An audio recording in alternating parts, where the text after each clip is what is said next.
I was a manager at Target and had a horrible experience with a customer one time. I always found the situation very strange. For the most part, the customers are very pleasant and not at all bad in comparison in some places.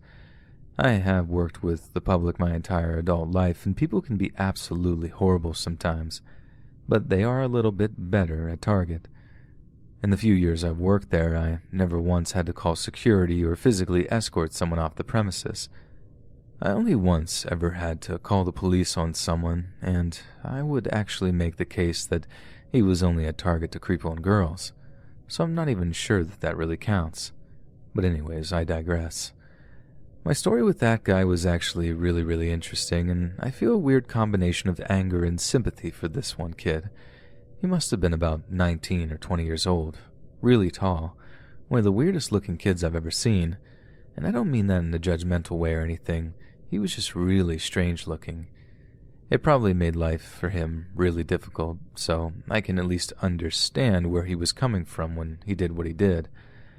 Absolutely does not justify it or anything, but I can understand him at least, if that makes sense. It all started on an usual afternoon. I had just gotten off the phone with corporate, and if you're wondering, yes, it's always a nightmare. I was looking forward to doing some inventory checks and whatnot for the day. The store has been awfully busy that week. I had a customer who wanted to speak with me. I went out to talk with her, and she told me about an employee who had been inappropriate with her. I guess one of our people was helping her decide on clothes and was standing a little too close to the dressing room door. Honestly, she struck me as a drama queen. I just kind of brushed it off and told her that we would look into it and make sure our employees don't do anything like that again. But when you're a manager, you hear complaints like that all the time, and a good chunk of them are just from people who want to get a free item or discount or something. I got another complaint that day from another customer.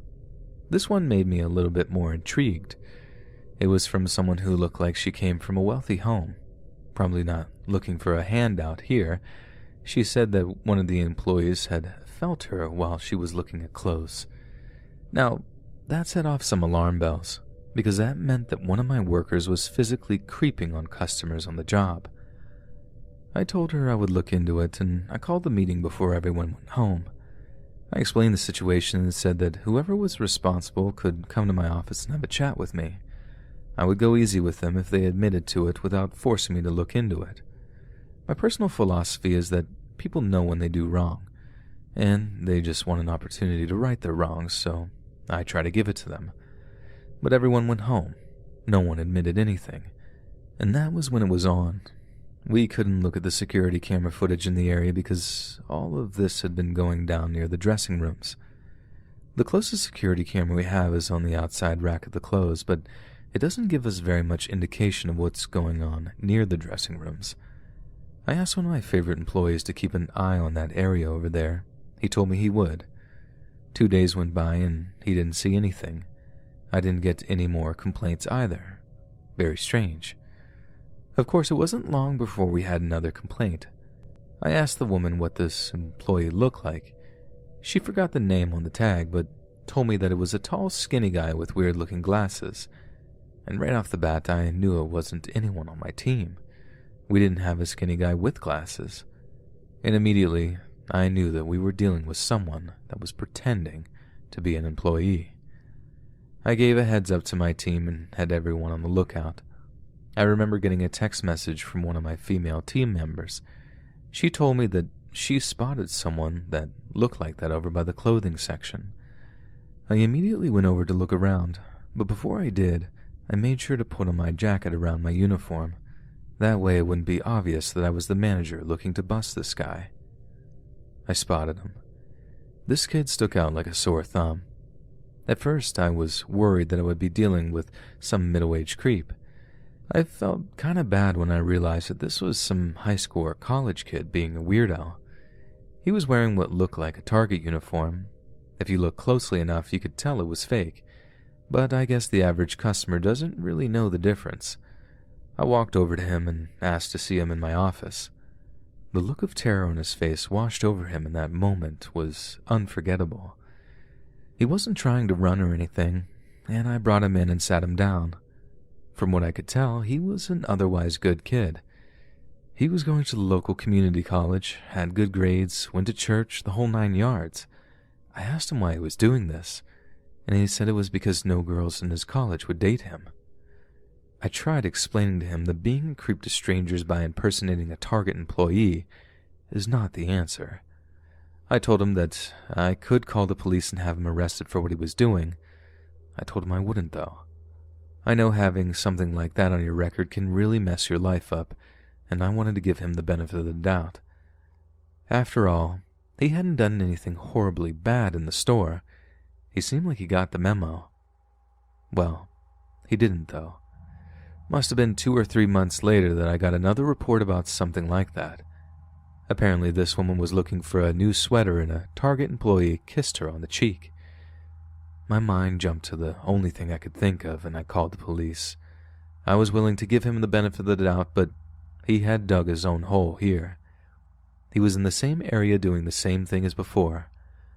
I don't know what happened to him after the fact, but what I can tell you is that one of the cops recognized him. I guess this wasn't the only time he was being a creep in a clothing store pretending to be an employee. But other than that one weird kid, the people at Target are very okay people. So this all takes place in August of last year, right before I moved to a different state for school. This story involves myself, 18 at the time, and my sister and cousin, both 14 at the time. And on the day in question, we decided to go on what we like to call an Uzi adventure, where we basically get in the car and pretty much just drive until we find something to do. On this day, we decided to go to a Target, but instead of the one we usually go to, we decided to go to a different one that was in the south end of the city which we lived near. A little bit of background about the area I lived in. I grew up most of my life just outside of Detroit, but moved to a more bougier area when I got in high school.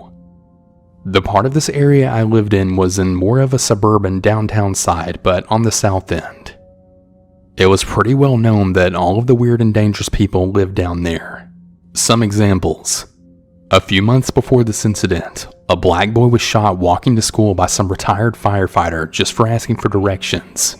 And just this year, a lady was found nude, attacked, and then strangled, and was then bitten multiple times on the face by her attacker, which also happened just down the road from this Target. But thankfully, she did survive. Anyways, for some reason, I still didn't really know why we decided to go to the South Target instead of our usual one. However, we get there and my sister and my cousin get a couple of things for school while I just pick up a CD.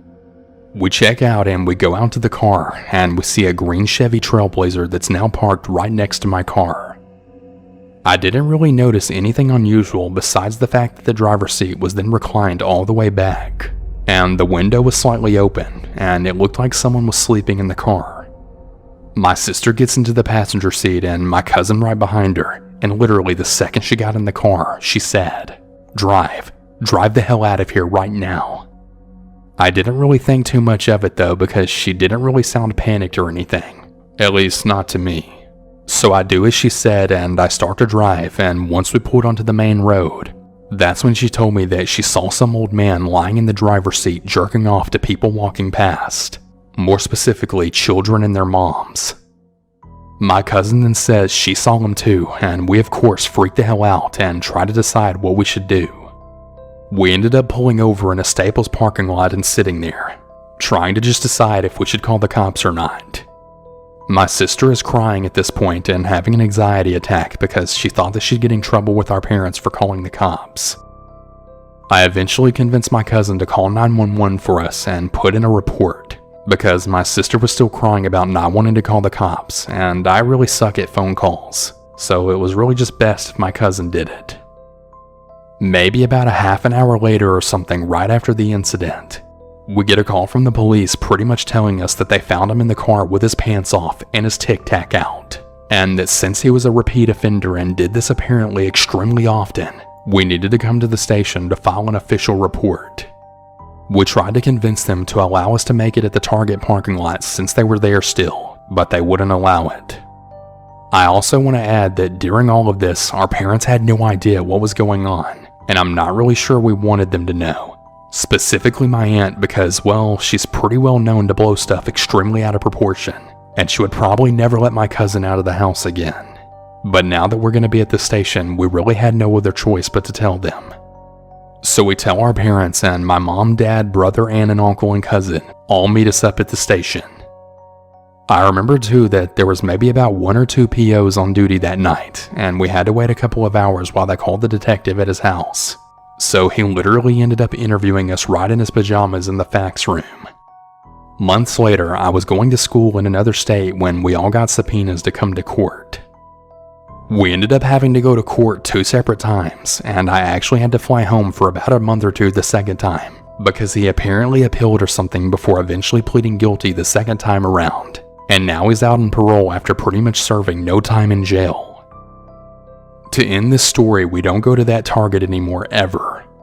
The last that I've heard about this was a call from the parole officer, pretty much just asking my viewpoint and if I ever go to therapy over it. I guess on a lighter note though, because my family and I have a pretty warped sense of humor, we now refer to it as the Pickle Tickler incident. Anyways, 74-year-old man that we found tickling your pickle in your car to little kids and caused us to spend hours at the police station. Let's definitely not meet again. Ever.